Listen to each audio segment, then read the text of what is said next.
When I found this place, it was a tuition center originally, but I see the potential in this space. Came with the courtyard, the original from the 80s, and I fell in love with it, so I decided to take it. Hi, my name is Uze. I'm a freelance interior designer and a founder for iTech Studio. So welcome to my space. Design language I applied in this space is a mix of Bohemian style and a little bit of mixing old and new and not overly polished furniture. When I renovated the space, there's a lot of challenges that I faced. I hired a contractor.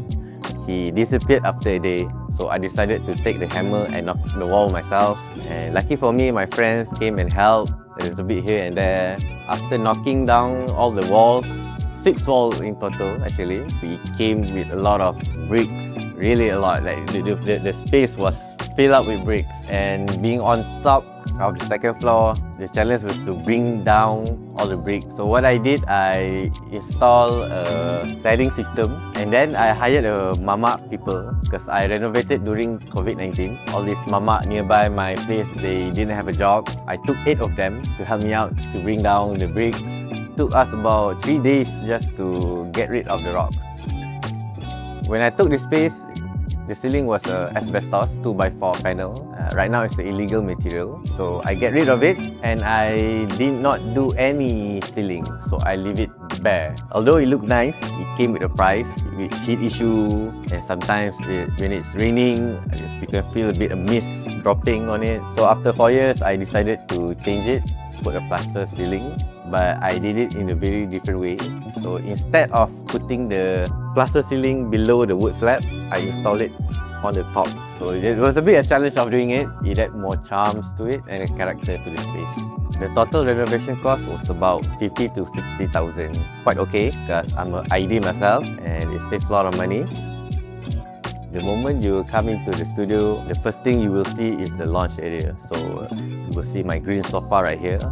So I don't have any feature wall in this space, but this lounge and the sofa became the anchor point. So I applied a Bohemian style in my studio by using a lot of natural elements like solid wood. It looks more real, it looks more natural, and I used a lot of rattan, a lot of linen, and some of the furniture is thrifted, and I took my time to put the pieces together. I don't buy everything in one go. Some of them are thrifted, and I think it's much more sustainable way of doing interior design rather than buying everything in bulk, everything new, and not too overly polished furniture. Most of the parts I maintain it, including the flooring. So it came with the terrazzo tiles. I repolish it so it's a bit more shiny now. Even from the balcony, the tiles is maintained from the original, and you don't get this often now. So coming over to the middle part of the studio is the main shooting area. I leave it quite bare actually. I also have this wood panel that I made it myself with my friend. Behind the wood panel, you can see the cement screed effect behind it.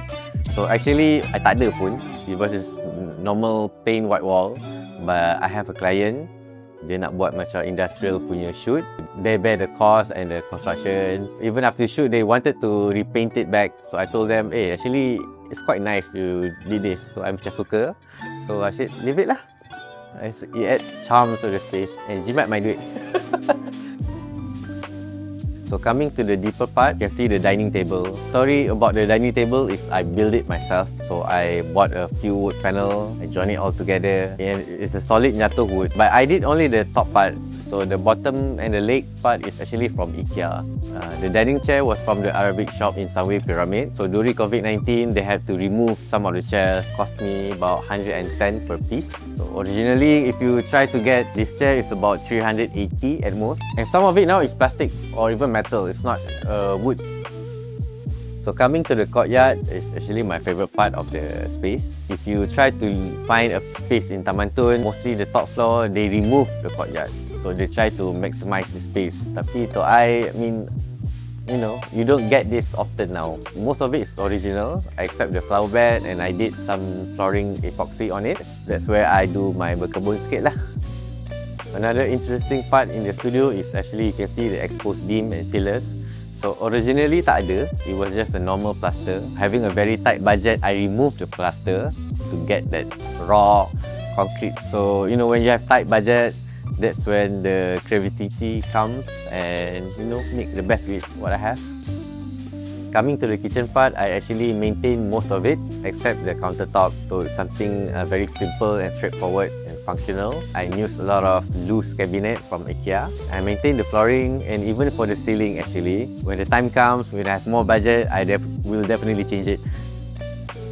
When I first started Attic Studio, I thought it would be simply a creative space, a place for photo shoots, content and ideas to happen. Now Attic Studio feels less like a business and more to a living community, an extension of my identity shaped by the people, conversation and moments happen in this space.